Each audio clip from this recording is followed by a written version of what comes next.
बिस्मिल्लाहिर्रहमानिर्रहीम। मुसगत स्टूडियोज़ में मौजूद आइन सीनियर साफ़ी जीएम जमाली साहब। जमाली साहब अस्सलाम वालेकुम and welcome to the show. नाज़रीन, तमाम अहम ख़बरूं आहिनि फ्रंट पेज ते डिस्कस करण जे लाइ। सभ खां पहिरीं ख़बर शामिल कंदासीं त अॼु शाम 4 वॻे वरी अहम प्रेस कॉन्फ्रेंस कई वज़ीर आज़म शहबाज शरीफ़ ऐं गॾोगॾु उन्हनि सां वेठा हुया नाणे वारा वज़ीर इसहाक़ डार साहब। मईशत सां रिलेटेड जेके ख़बरूं अचनि पियूं डिफ़ॉल्ट जूं, त उन्हनि खे बाक़ाइदा तौर ते नाणे वारे वज़ीर ऑपोज़िशन जो प्रोपेगेंडा करार ॾेई छॾियो आहे। ऐं सिमिलरली वज़ीर आज़म शहबाज शरीफ़ बि इन हवाले सां खोड़ ॻाल्हियूं कयूं त अहिड़ो कुझु बि न आहे, पाकिस्तान डिफ़ॉल्ट न पियो करे सघे। इनफैक्ट हुननि ॿिन्ही इहो दावा कई आहे ऐं क्लेम कयो आहे त हुननि खे ॾाढा ॾुखिया फ़ैसिला वठणा पिया, ॾुखिया फ़ैसिला पंहिंजी सियासत खे दाव ते लॻाए हुननि अहिड़ा फ़ैसिला वरिता जंहिंसां मईशत जी बहितरी थी सघी। सो बहरहाल अगेन हू ब्लेम त ज़ाहिर आहे पोइ हुकूमत ते ई कनि पिया त उन्हनि जो जेके नाक़िस पॉलिसीज़ हुयूं उन्हनि जे करे हुननि खे ॾाढो कुझु भोगणो पियो। ऐं ॿियो असीं ॾिसंदासीं त कहिड़ियूं ख़बरूं आहिनि सियासत में जेको उते जो उते बीठल आहिनि।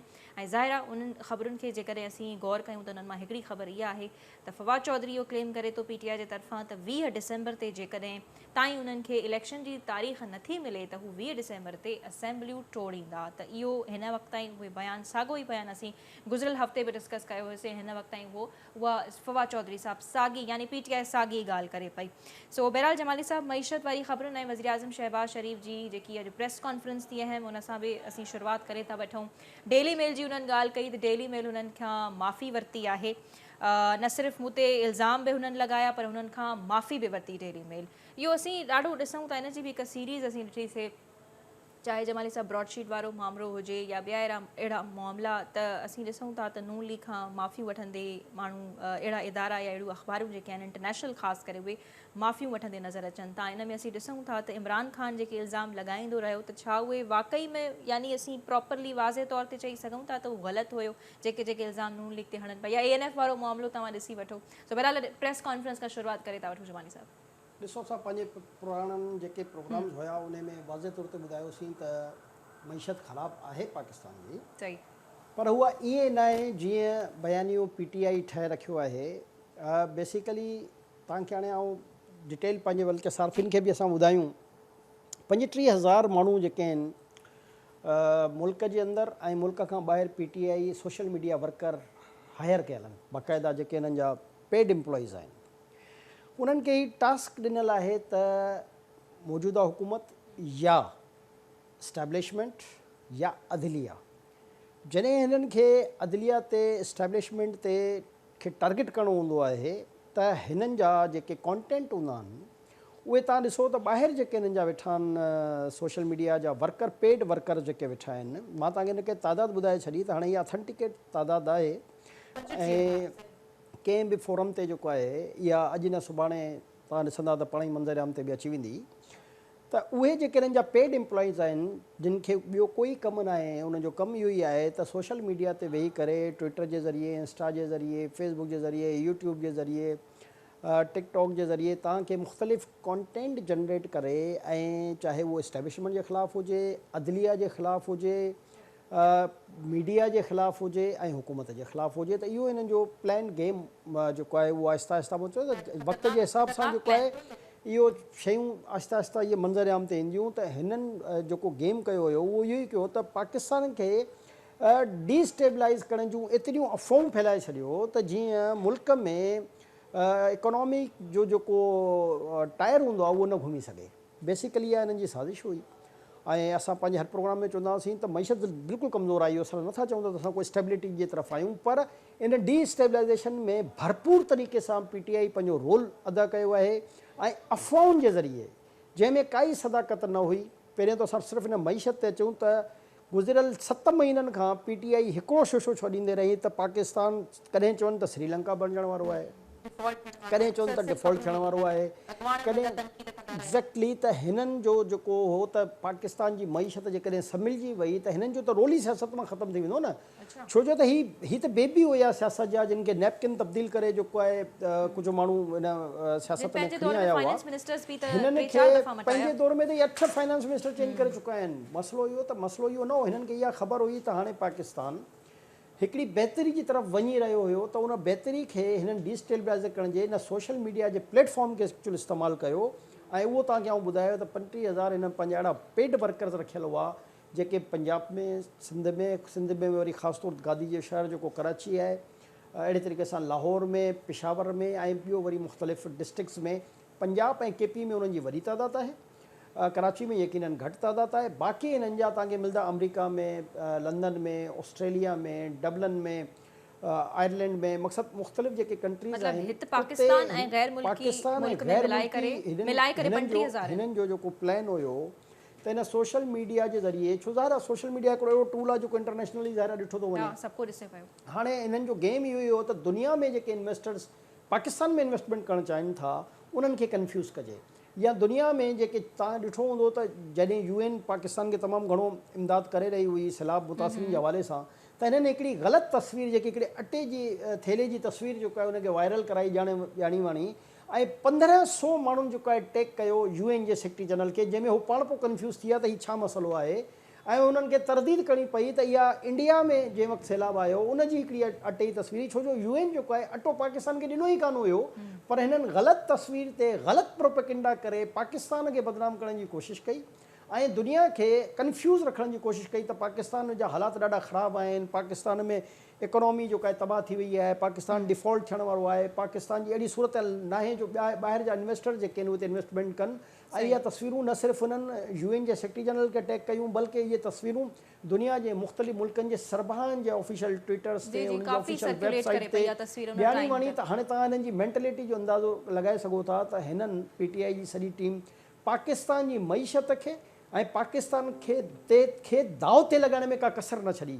बहरहाल अलाह जी महिरबानी, अॼु तव्हांजे साम्हूं उहा शइ अची वई त इहे 7 महीननि खां जेको प्रोपेगेंडा करे रहिया हुआ, उहो प्रोपेगेंडा हिननि जो चवंदा न, हिन कूड़ो प्रोपेगेंडा हमेशह पंहिंजी मौत पाण मरंदो आहे, त हिननि जो हर क़िस्म जो प्रोपेगेंडा पंहिंजी मौत पाण मरी रहियो आहे। हाणे असां चऊं ॿिए सब्जेक्ट ते त जीअं हिननि नवाज़ शरीफ़ या शहबाज़ शरीफ़ उन्हनि ते बि जेके एलिगेशन लॻाया, तव्हांखे यादि हूंदो त इहो ई शहज़ाद अकबर जेको 1 नंबर जो फ्रॉडी माण्हू हुयो, उन शहज़ाद अकबर जेको आहे हिकिड़ी प्रेस कॉन्फ्रेंस में कागज़ लहराए चवंदो हुयो त जेको आहे हीअ नवाज़ शरीफ़ ऐं शहबाज़ शरीफ़ जा सबूत आहिनि, ऐं इहा सबूत ही ॾियनि कंहिंखे था, लंडन जी एजेंसियुनि खे, त हिननि जे मथां ही इन्वेस्टिगेशन कई वञे।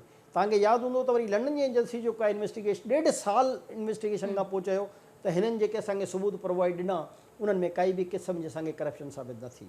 वरी हिननि वटि इहो डेली मेल में हिननि शहज़ाद अकबर ई डेली मेल में ऐं इमरान ख़ान पाण डायरेक्टली बराह रास्त इहे मज़मून उन्हनि जे ख़िलाफ़ु छपराया त सिला मुतासिरीन जा ई पैसा खाई आहे, ऐं नैब जा कूड़ा कागज़ जेके आहिनि उन्हनि जे हवाले कयूं त हीअ नैब जेको आहे हिननि शयुनि जी इन्वेस्टिगेशन करे रही आहे। त बेसिकली हिननि जी जेकी मेंटेलिटी आहे, हिननि खे ज़ाहिर आहे हिननि खे पाकिस्तान सां का हमदर्दी त आहे कान। इमरान ख़ान खे त रुॻो पंहिंजी कुर्सी जी फ़िक्र आहे त कुर्सी न आहे त मुल्क न आहे।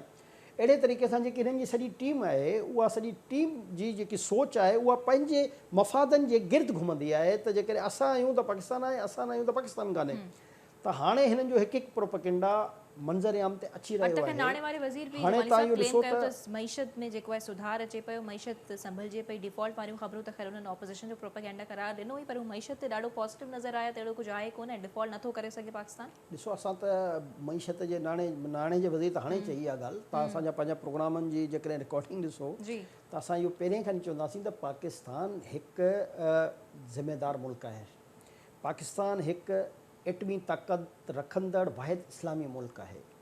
पाकिस्तान हिकु एग्रीकल्चर मुल्क आहे। पाकिस्तान खे अलाह साईं 4 मौसमनि सां नवाज़ियो आहे। पाकिस्तान जी जेको ज़हन आहे उहो दुनिया में टैलेंटेड ज़हन में शुमारु थींदो आहे। पाकिस्तान को मामूली मुल्क न आहे। त इन मुल्क ते जे ख़िलाफ़ु साज़िशूं त थी सघनि थियूं त जीअं असां कमज़ोर थियूं, असांजी इकोनॉमी कमज़ोर थिए, छो जो असांजे एटमी जेके टेक्नोलॉजी आहे, असांजा एटमी असासा आहिनि, उन्हनि ते ज़ाहिर आहे दुनिया जा जेके असांजा दुश्मन मुल्क आहिनि उन्हनि जी नज़रूं आहिनि, त हुननि जी इहा साज़िश ज़रूरु रही आहे त असां कमज़ोर थियूं। ऐं हू कंहिं हद ताईं अहिड़े क़िस्म जे इमरान ख़ान टाइप जे जीअं हाणे इमरान ख़ान जी पैदावार थी, उन खां अॻु में बि कुझु अहिड़नि क़िस्म जे सियासतदाननि ते इंटरनेशनल इस्टेब्लिशमेंट हमेशह हथु रखी ऐं पाकिस्तान खे इंटरनल कमज़ोर करण जी हिकिड़ी घिनौनो साज़िश त कंदी रही आहे न, पर अल्हम्दुलिल्लाह हमेशह पाकिस्तान उन साज़िशनि खां ॿाहिरि निकिरी आयो आहे। ऐं हिन दफ़े बि छो जो हिन दफ़े हाइब्रिड वॉर जेके असां चऊं उन जे ज़रिए जेको आहे पाकिस्तान जे ख़िलाफ़ु हिकिड़ो साज़िश कई वई, पाकिस्तान खे बदनाम करण जी साज़िश कई वई, पाकिस्तान जी इकोनॉमी खे बर्बादु ॾेखारे इहा फॉर्म फैलाइण जी साज़िश कई वई। पर उन आहिस्ता आहिस्ता उन हर क़िस्म जे कूड़े प्रोपेगेंडा मां, अफ़वाह मां असां निकिरंदा आयासीं ऐं पाकिस्तान मां जीअं तव्हांखे ॿुधायो त हीअ त हाणे सैलाब ऐं ज़ाहिरा बारिशूं थी वियूं, इहे अलाह जे काफ़ी तरफ़ां नुक़सान हुयूं। थियो। जेकॾहिं इहे नुक़सान न थियनि हा त उन वक़्तु बि पाकिस्तान जी इकोनॉमी बहितर स्टेबिलिटी जी तरफ़ वञी रही हुई। पर ज़ाहिर आहे तव्हांजी एग्रीकल्चर तबाह थी वई, तव्हांजा रोड इंफ्रास्ट्रक्चर्स तबाह थी विया, त उहो तव्हां ते हिकिड़ो प्रेशर्स आयो। ॿियो महांगाई जो जेको हिकिड़ो प्रेशर जेके इमरान ख़ान हुकूमत IMF सां मुआदा कया, तव्हांजो पेट्रोल महांगो थियणो, तव्हांजूं खाइण पीअण जूं शयूं महांगियूं थियणियूं, तव्हांजी लेवीज़ जा टैक्स लॻणा हुआ, वरी तव्हांखे $1 अरब तव्हां अदा कयो आहे बॉन्ड्स जी सूरत में, त हाणे इहे प्रेशर्स हुया। यानी इन जेकॾहिं में को शक मौजूदा नाहे। हुकूमत खे जमाली साहब मईशत जे हवाले सां जेके बि चैलेंजेस हिन वक़्तु ताईं दरपेश आया आहिनि, उन जो सॼो कारण इमरान हुकूमत आहे। ॾिसो, मईशत जे हवाले सां जेके चैलेंजिस हिन वक़्तु असांखे दरपेश आहिनि, इन्हनि सभिनी जी नाअहली, नाक़स कारकर्दगी, बैड गवर्नेंस जो सॼो ज़िम्मेदार आहे इमरान ख़ान ऐं PTI जा जेके उनजा साथारी हुया। हाणे ॾिसो, पाकिस्तान जो जेकॾहिं तव्हां माज़ी खणो त पाकिस्तान 1953 में जेको आहे असां ग्वादर ख़रीद करे रहिया आहियूं ओमान खे, 3 अरब पाउंड असांजा कया आहिनि, यानी पाकिस्तान जो हुयो इहो ताक़तवर पाकिस्तान। पाकिस्तान जी इकोनॉमी जेकॾहिं तव्हां लॻायो, जॾहिं पाकिस्तान जो वजूद अमल में आयो त दुनिया जे हींअर जेके ताक़तवर मुल्क आहिनि उन्हनि खे कर्ज़ बि ॾींदा हुआसीं, उन्हनि खे ट्रेनिंग बि ॾींदा हुआसीं। हाणे बतदरीज इन में असां पुठिते विया आहियूं ऐं इन में सभिनी जो हथु आहे। इहो न त मां चवां त हाणे PTI त हाणे आई आहे, पर इन में पुराणी जेकी बि इस्टेब्लिशमेंट आहे उनजो बि हिकिड़ो रोल रहियो आहे, पुराणा जेके पॉलिटिकल पार्टीज़ आहिनि उन्हनि जो बि रोल रहियो आहे। ऐं ख़ासि तौर ते इसराइल ऐं इंडिया जेको आहे असांखे कमज़ोर करण जे लाइ असांजा माण्हू जेके परचेस कया, उन्हनि खे पैसा ॾेई करे हिन मुल्क में दहशतगर्दी कराई, हिन मुल्क में क्राइम वधायो, हिन मुल्क में जेतिरो क़त्लेआम थियो। तव्हां ॾिसो न, MQM जॾहिं ठही हुई त उनजे पुठियां केरु हुयो, ऐं जॾहिं लंदन में उनजा केस थिया त उनखे वरी बचाइण लाइ अॻियां केरु आयो। त हाणे अहिड़े तरीक़े सां हिते जेके लिसानी ॿियूं जमातूं या जेके सो कॉल्ड पाण खे कॉम्परस चवराईंदा हुया, हर कंहिंजे पुठियां काई न का बैरूनी ताक़त रही आहे जेकी कंहिं न कंहिं तरीक़े सां पाकिस्तान खे कमज़ोर करण जी साज़िश कंदी आहे। छो जो उन्हनि खे ख़बर आहे त पाकिस्तान पहिरियों असां मुआशी तौर ते तमामु घणा मज़बूत हुआसीं, उनखां पोइ असां दुनिया जे इस्लामी मुल्कनि खे पाण सां गॾु करण जी कोशिशि कई। ऐं भुट्टे साहिब जे दौर में तव्हां ॾिठो त दुनिया जा तमामु इस्लामी मुल्क जेके आहिनि हिकु प्लेटफॉर्म ते जमा थियण वारा हुया, ऐं असां इस्लामिक बैंकिंग जो हिकिड़ो कॉन्सेप्ट दुनिया में ॾियण वारा हुआसीं त हिकु बैंक हुजे, यानी इस्लामी बैंक जंहिंजे थ्रू सॼो ॾींहुं थिए।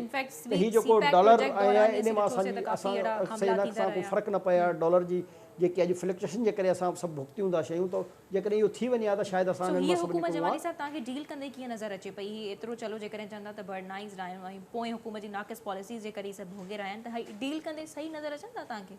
ॾिसो, कोताहियूं ख़ामियूं सभिनी में हूंदियूं आहिनि। हीअ बि का इंडिपेंडेंट हुकूमत आहे कान, हिन में बि ज़ाहिर आहे 13 जमातूं हिन हुकूमत में बि ॾिसो न 13 जमातूं शामिल आहिनि। जॾहिं कोई बि तव्हांखे फ़ैसिलो थो करिणो पए त तव्हांखे सभिनी सां मशावरत थी करणी पए। त बहरहाल डिघो प्रोसीजर हूंदो आहे ऐं अल्टीमेटली पेट्रोल ऐं महांगाई ते हिकिड़ा अहिड़ा इशूज़ आहिनि जेके आम माण्हू सां रिलेटेड आहिनि न। त जॾहिं बि तव्हां इन जी फ्लक्चुएशन ईंदी आहे त तव्हांखे पॉलिटिकल नुक़सानु पहुचंदो आहे, ऐं उनजे बावजूदि बि मां सम्झां थो त मौजूदा हुकूमत उहो सॼो सियासी नुक़सानु बर्दाश्त कयो ऐं कोशिशि कई त बर्डन खे वधियो। शुरू में तव्हां ॾिठो त जॾहिं आई त 30-40 रुपया हिकदमि लीटर ते वधी वियो, डॉलर जी तमामु घणी फ्लक्चुएशन थी वई। उनखां पोइ वरी हिनखे बतदरीजी हुननि घटि बि कयो। पर मसइलो इहो ई आहे त असां हिन वक़्तु जेके एग्रीमेंट्स कयल आहिनि उन एग्रीमेंट्स जे तहत तव्हांखे हलणो पवंदो, यानी उन एग्रीमेंट्स खे तव्हां बिटर नथा करे सघो। जीअं इमरान ख़ान चई छॾियो त हाणे मां 10 रुपया घटि करे छॾियो, त उहो हुन ख़िलाफ़वर्जी कई, उन मुआदे जी जेको हुन पाण कयो। हाणे इहो ई मसइलो आहे, इंपोर्ट एक्सपोर्ट खे स्टेबलाइज़ करण जी कोशिशि कंदा। जमाली साहब अॻिते वधूं था, ख़बरूं बाक़ाइदा तौर ते वाज़े तौर ते साम्हूं अचनि पियूं त नवाज़ शरीफ़ जी जेको आहे वापसी थियण वञे पई, इन जो तारीख़ जो ऐलान जेको आहे उहो लंडन खां ई कयो वेंदो। ॾिसो, नवाज़ शरीफ़ समेत मां ज़ाती तौर ते त हिन जे हक़ में आहियां त केर बि पाकिस्तान में पाकिस्तानी सियासत करणु चाहे थो ऐं जेकॾहिं हुनखे नथो अचणु ॾिनो वञे त इहा हुन सां ज़्यादती आहे। हुनखे पाकिस्तान हुनजी धरती आहे, हुनजी सरज़मीन आहे, उहो अची पंहिंजी कोर्टुनि में फेस करे, पंहिंजा मामला जेके आहिनि उहे जुडिशरी जे साम्हूं खणी वञे। जुडिशरी हुनखे जेकॾहिं इजाज़त ॾिए थी इलेक्शन विढ़ण जी या हुनजी नाइली ख़तमु करे थी, त ज़ाहिर आहे पाकिस्तान जो कानून हुनखे इजाज़त ॾींदो, त पोइ हुनखे रोकण जो त को सवाल ई पैदा कोन थो थिए। हो इलाज जे लाइ वियो हुयो ॿाहिरि, हाणे उन जे पुठियां उन डिटेल में असां वेंदासीं त हीउ प्रोग्राम जो टाइम थोरो घटि पइजी वेंदो, पर असां हल्की हुन ॿुधायूं त हू जंहिं वक़्तु वियो इन में को शक न हो त हुनजी जान खे ख़तरो हुयो। ऐं उनखे जेको मुस्लिम लीग नून जे अॻुवाननि जी दावा आहे त उनखे स्लो पॉइज़निंग कई वई हुई। हाणे ॾिसो इहो इल्ज़ाम मामूली इल्ज़ाम न आहे। मुल्क जो 3 दफ़ा रहंदड़ वज़ीर आज़म हो जंहिंसां इहो कमु कयो पियो वञे इमरान ख़ान जी हुकूमत में। त पर असां चऊं था त ॿिया बि जेकॾहिं को पाकिस्तानी ॿाहिरि जो पाकिस्तानी यानी कि सम्झे थो त मूंखे पाकिस्तान में सियासत करणी आहे त उहो पाकिस्तान अचे। हे जेके ओवरसीज़ उते वेही सियासत कंदा आहिनि न, मां ज़ाती तौर ते उन ओवरसीज़ जी उन सियासत जे ख़िलाफ़ु आहियां त जेकॾहिं तव्हां कंहिं कंट्री में आहियो त महिरबानी करे उन कंट्री जी सियासत में तव्हां हिसो वठो। तव्हां हो उल्टो हुतां जी सियासत में इन्वॉल्व थियण जे बजाए वेठा हुते आहिनि सियासत में हितां जी इन्वॉल्वमेंट कंदा आहिनि। नवाज़ शरीफ जे असां वापसि चऊं था अचण खां हिते सियासत अचनि खे नयो रुख पाकिस्तान मिलंदो में, जमाली साहब? पाकिस्तान में जेके बि ओवरसीज़ आहिनि मां उन्हनि खे बि अर्ज़ु कंदुसि अदब सां त अचनि बिल्कुलु पाकिस्तान, पाकिस्तान उनजो मुल्क आहे। हिते अची जेकी बि पार्टी जॉइन कनि, जेके बि सियासत करणी आहे भले करे, असांखे कोई एतिराज़ कान्हे। मुल्क में रही करे तव्हां हुतां वेही जेकी पाकिस्तानी सियासत में टंग अड़ायो था न त इहो मुनासिबु अमल न आहे।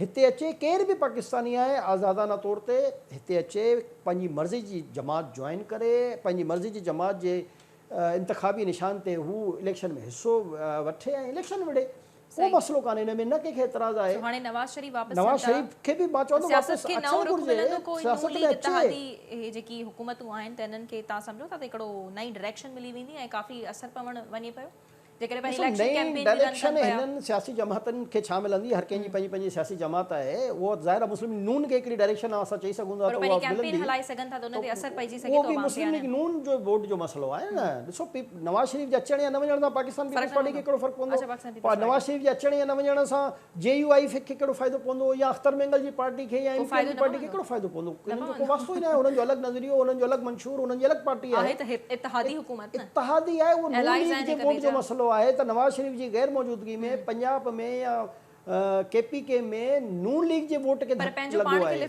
नवाज़ शरीफ जे अचण सां बि रुगो नून लीग जो ई वोट बैंक जेको आहे इंक्रीज़ थी सघे थो न। ॿियनि सियासी जमातूं त ही त हिकिड़ो इत्तेहाद आहे। इत्तेहाद जो मतिलबु हिक ॿिए में ज़म थोरी थी विया आहिनि जो हुनजे अचण सां हिननि खे फ़र्क़ु पवणो आहे न पवणो आहे।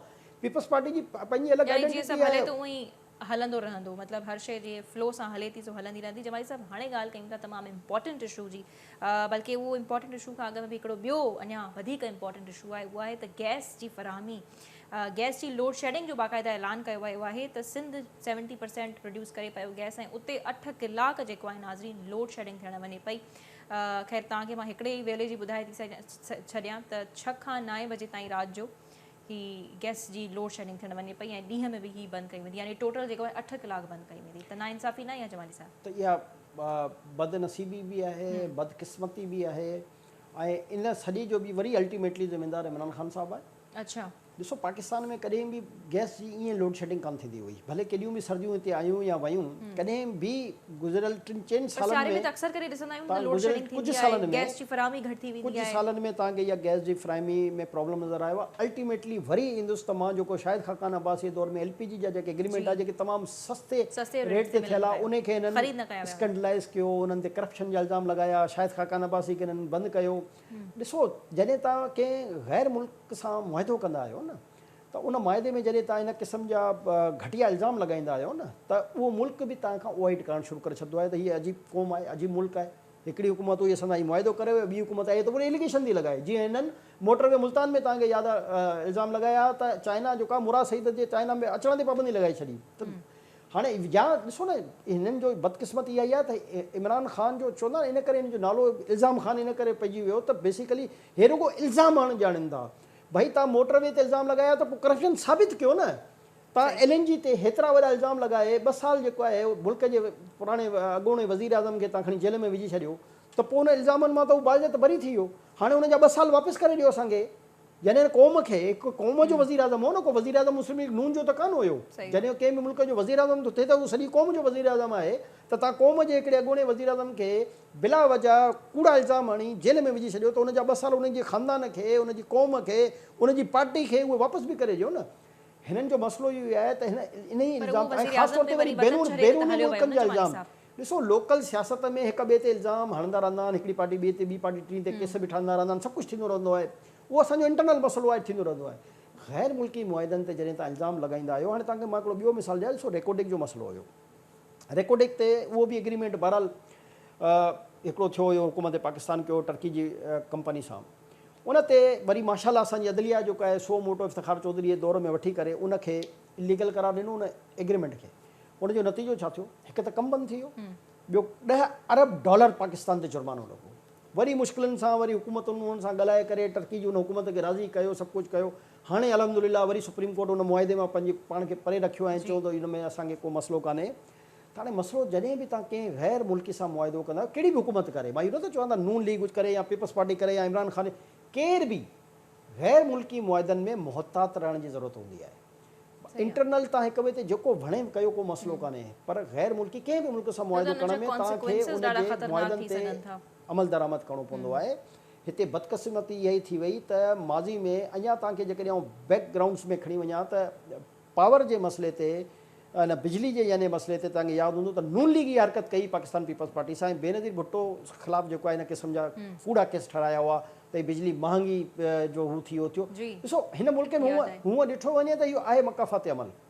नून लीग जेको जेको पाकिस्तान पीपल्स पार्टी सां कयो न, उहो नून लीग सां पीटीआई वारनि कयो। यानी कि नून पीपल्स पार्टी त वीचारी इंतकामी सियासत यकीन न रखंदी आहे न, हिननि जा लीडर त दरगुज़र करे छॾंदा आहिनि, माफ़ु करे छॾंदा आहिनि, पर हिननि सां उहो सभु कुझु पीटीआई वारनि करे ॾेखारियो। हाणे तव्हांखे आउं मिसाल ॾियां त हिन मोहतरमा बेनज़ीर भुट्टो खे बदनाम करण जी साज़िश कई हुई, त हिननि जी पंहिंजी मरियम नवाज़ खे जेतिरो हिननि बदनाम कयो ऐं जेके हुन सां थियो सॼी दुनिया ॾिठो, जेतिरा करप्शन जा चार्जिस नेशनल ऐं इंटरनेशनल सतह ते नून लीग पीपल्स पार्टी ते लॻाईंदी रही, उहे सभु चार्जिस जेके आहिनि पीटीआई नून लीग ते लॻाईंदी रही। त हीउ कुदरत जो बि निज़ाम हुयो त हू त वीचारा हाणे ॾिसो भुट्टे साहिब जो सॼो ख़ानदान ज़मीन हेठि आहे हाणे, पर उहो कुदरत जो जेको निज़ाम आहे उहो अञा ताईं हली रहियो आहे हिन ज़मीन ते, ऐं उहो पीपल्स पार्टी त पंहिंजो इंतकाम न वरितो, पर पीटीआई मां सम्झां थो पीपल्स पार्टी जो सॼो इंतकाम नून लीग खां वरितो। यानी जेके जेके लंडन में अमेरिका में हो बि ईअं ई कंदा नून लीग वारा, जेकी सची ॻाल्हि आहे त पीपल्स बेनज़ीर भुट्टो खे बदनाम करण लाइ हुननि लंडन, दुबई, अमेरिका, ॿियनि मुल्कनि में इंटरनेशनली हुननि जे ख़िलाफ़ु वरी हिकिड़ी लॉबिंग बि कई। ही बि लॉबिंग फर्म्स हायर कंदा, जीअं हाणे इमरान ख़ान हायर कयल एग्ज़ैक्टली मक़ाफ़ाती अमल हिननि सां थियो आहे। त हाणे मां इहो नथो चवां त हीअ डिज़र्व कनि पिया, पर जेको हिननि कयो हुयो उहो हिननि सभिनी हिननि सां थियो आहे। इन करे चवंदा आहिनि त इंसानु पंहिंजी ज़िंदगी में या सियासत करे, पर अहिड़े क़िस्म जूं अफ़वाहूं, अहिड़े क़िस्म जूं ॿियनि खे बदनाम करण जूं साज़िशूं, घिनौना कम, प्राइवेट कंपनियूं हायर करे, माण्हू हायर करे ॿियनि खे बदनाम करण जे लाइ, ऐं साबित अॼु ताईं कुझु थियो। आबदोज़ुनि जो हिननि इल्ज़ाम लॻायो त उन में एतिरा पैसा विया आहिनि, अॼु ताईं हिकिड़े कंहिं ते साबित थियो। अहिड़े तरीक़े सां ॿियूं जेके टेक्नोलॉजी जेके सभु मां सम्झां थो बेनज़ीर भुट्टो साहिब आहे जो हिन सिर्फ़ु सिंध जे लाइ न, पाकिस्तान जे लाइ, बल्कि भुट्टे साहिब जी न पाकिस्तान जे लाइ एतिरियूं ख़िदमात आहिनि जेकॾहिं पीपल्स पार्टी वारा त बेवकूफ़ आहिनि न, हिननि खे त ॿुधाइण ई कान ईंदो आहे त हुननि कयो छा आहे। इहो जेको हिननि जो कमु आहे, पीपल्स पार्टी जो हिकिड़ी पार्टी आहे, उन्हनि जे लीडरनि जो कमु आहे त अची क़ौम खे ॿुधाइनि त भुट्टे साहिब जे ज़माने में छा थियो आहे, वरी बेनज़ीर भुट्टो जे ज़माने में छा छा थियो आहे।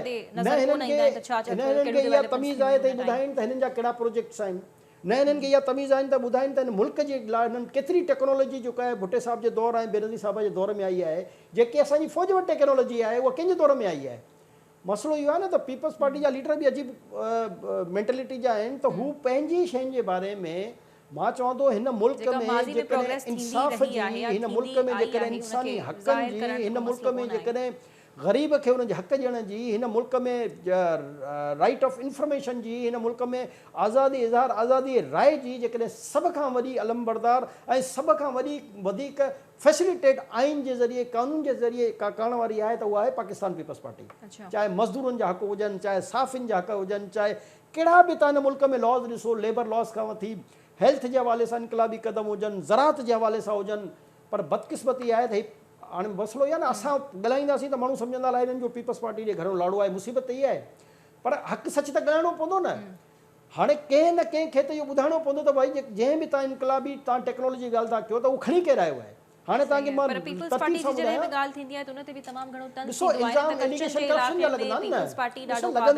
चवां थो उहो आहे बि, इहो बि न आहे त मां चवां त न आहे, लॻंदा आहिनि, पर मजमूई ॾिठो वेंदो आहे त मुल्क ऐं क़ौम जे लाइ हिननि केतिरा इक़दाम खयां। जॾहिं कंपेयर कंदासीं त उन में इहो ॾिसबो आहे न त हिननि इक़दाम कहिड़ा खयां।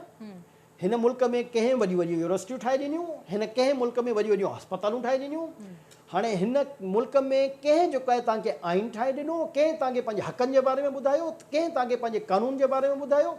हाणे इहा हूंदी आहे त उहे जेके वॾा मेजर जेके असां कंपोनेंट चवंदा आहियूं त कहिड़ी पार्टी कया। इन खां अलावा जेकॾहिं वरी असां डेवलपमेंट में जी जॾहिं ॻाल्हि कंदा आहियूं, ऐं उहो पंजाब स्पेसिफिक आऊं ॻाल्हि कंदुसि या केपी में इन्हनि नून लीग वारनि ठीकु आहे, इहे मोटरवेज़ वग़ैरह जेको बि इन्हनि ठाहियो ऐं मां उनखे ख़राज तहसीन पेश कंदो आहियां, जी जी त कमु त कयूं न कुझु। इंफ्रास्ट्रक्चर ॿिया त ही 4 साल पोणा 4 साल ही रही विया न, जेके वॾियूं वॾियूं ढींगूं हणंदा हुआ, उहे त सवाइ ज़बानी कलामी ॻाल्हाइण जो कुझु न करे विया आहिनि न। त हिन मुल्क में जंहिं कमु कयो आहे, चाहे उहा पीपल्स पार्टी हुजे या नून लीग हुजे, सभिनी जी तारीफ़ करणु घुरिजे। पर बदकिस्मती सां जेकॾहिं कंहिंजी का वधीक तारीफ़ कयो त हू सम्झंदा आहिनि त अलाए वरी पोइ इल्ज़ाम लॻाइणु शुरू थी वेंदा आहिनि त फलाणा हीअ आहिनि, उहो आहे। मसइलो इहो आहे त हिन मुल्क खे जेकॾहिं तरक़ी ॾियणी आहे त हिन जा आसान हल आहिनि। हिकु त जॾहिं बि का सियासी हुकूमत अचे जेकी बैलेट जे ज़रिए अचे थी, उनखे हटाइण जे लाइ कंहिं क़िस्म जी मदाख़लत न थियणु घुरिजे। उनखे पंहिंजे रस्ते वञणु ॾिजे, उनजो जेको मुद्दो आहे उहो उनखे पूरो थियणु ॾियणु घुरिजे। उन मुद्दे खां पोइ वरी जॾहिं इलेक्शन थिए, वरी जंहिंखे आवाम बैलेट जे ज़रिए हाणे अचनि त उहा हुकूमत में अची वञे। इहो मुल्क जी तरक़ी जो जितां मां सम्झां थो त आगाज़ थींदो, इब्तिदा थींदी। पर जमाली साहब, मुल्क जे इदारनि जो मज़बूत हुजण बि त तमामु ज़रूरी आहे न। करप्शन फ्री इदारा असांजे मुल्क में असांखे कॾहिं नज़र ईंदा। करप्शन हिकु अहिड़ी शइ आहे जेका तमामु घणी प्रिवेलेंट आहे असांजे मुआशरे में। ट्रांसपेरेंसी इंटरनेशनल जी रिपोर्ट तव्हां बि ॾिठी हूंदी, तव्हांजे अखियुनि अॻियां यकीनन गुज़री हूंदी त पुलिस खे पाकिस्तान जो करप्ट तरीन इदारो करार ॾिनो वियो आहे। ऐं सिंध जी जेकॾहिं असीं मख़सूस तौर ते ॻाल्हि कयूं त नाज़रीन, मूंखे त तमामु हैरत थी थो सघे मुंहिंजी नॉलेज में इहा शइ हुजे न, पर मूंखे ॾाढी हैरत थी त सिंध में करप्ट तरीन इदारो तालीम जो शोबो आहे। ॾिसो, ट्रांसपेरेंसी इंटरनेशनल खे तमामु घणी मीडिया हेल्प मिली आहे ऐं सभिनी चैनल उन्हनि जी रिपोर्ट्स खे हलायो आहे। ऐं तव्हां इन आदिल गिलानी जेको हिन जो चेयरमैन सो कॉल्ड मां त सम्झंदो आहियां आहे, उनजी जेकॾहिं तव्हां पंहिंजो ॾिसो त केपीटी जो हिकिड़ो करप्ट मुलाज़िम हो जंहिंजे मथां पाण रेफरेंस हुया, ऐं हुन पोइ इहा नौकरियूं छॾे करे ऐं हिकिड़ो इहो इदारे खे जॉइन करे ऐं हर माण्हू ते एलिगेशन लॻाइण जो हिकिड़ो हुन पंहिंजो वतीरो बणायल आहे। ठीकु आहे, मूंखे हुनजी रिपोर्ट में को मसइलो न आहे, करप्शन त आहे, चाहे उहो पुलिस हुजे, एजुकेशन हुजे, हेल्थ हुजे या कहिड़ो बि डिपार्टमेंट हुजे। मां चवंदो न, हिकिड़े अहिड़े माण्हू जी रिपोर्ट ते हींअर सॼे पाकिस्तान जी मीडिया हाइप क्रिएट कयल आहे ॼण हो को वॾो साफ़ शफ़ाफ़ फ़रिश्ते नस्ल माण्हू आहे। बहरहाल मां उनजी डिटेल में नथो वञणु चाहियां। करप्शन आहे हिन मुल्क में, हर शोबे में करप्शन आहे, हिन में को शक न आहे। पर मां उनजी रिपोर्ट खे का पंहिंजी नज़र में अहमियत ॾियण ई कंदो चाहियां। जेको सच आहे उहो इहो आहे त करप्शन आहे, हिन में को शक न आहे। पर हिकिड़े माण्हू जे त मां चवां थो न, हुनजो पंहिंजो ट्रैक रिकॉर्ड ॾिसी करे पोइ हुनखे जे तव्हां हुन में रखो न। मूंखे यादि आहे एजुकेशन डिपार्टमेंट जो हिकिड़ो टेंडर हुयो, हिकिड़ो ठिको हुयो बेंचूं वेंचूं लाइ, छा 12-14 अरब जो लाइ, जंहिंमें हिनखे रखियो त उहा हिकिड़ी शफ़ाफ़ थी वई। ऐं जंहिंमें हिन जी इहो हूंदो आहे त हिन क़िस्म जी रिपोर्टूं कराए जेके मुख़्तलिफ़ सिंध गवर्नमेंट जा इदारा आहिनि, पोइ उन्हनि खे इहे अप्रोच कंदो आहे त तव्हांजी इरीगेशन जा हुजनि, वर्क्स जा हुजनि, हेल्थ जा हुजनि, उन में इन्हनि जो नुमाइंदो या इन्हनि माण्हुनि खे रखियो वञे त जीअं पोइ ई चवनि त वाह वाह वाह, नवाज़ शरीफ़ हिनखे हिकिड़े मुल्क जो एम्बेसडर करे मोकिलियो त नवाज़ शरीफ़ हुकूमत में करप्शन न हुई। नवाज़ शरीफ़ हुकूमत में कंहिं करप्शन कान हुई। मसइलो इहो आहे त हर माण्हू जो हिते को दीनी मानी कान्हे। हे सभु हिकिड़ी जेका न गंगा में जेका आहे विञण वारा माण्हू आहिनि। ऐं पर पाकिस्तान में करप्शन हिकिड़ो नासूर आहे जंहिंखां इनकार नथो करे सघिजे जो। ऐं उनखे बहितर करण जे लाइ ईअं बहितर कान थींदी त हीअ ट्रांसपेरेंट रिपोर्ट ॾेई छॾी त फलाणी रिपोर्ट।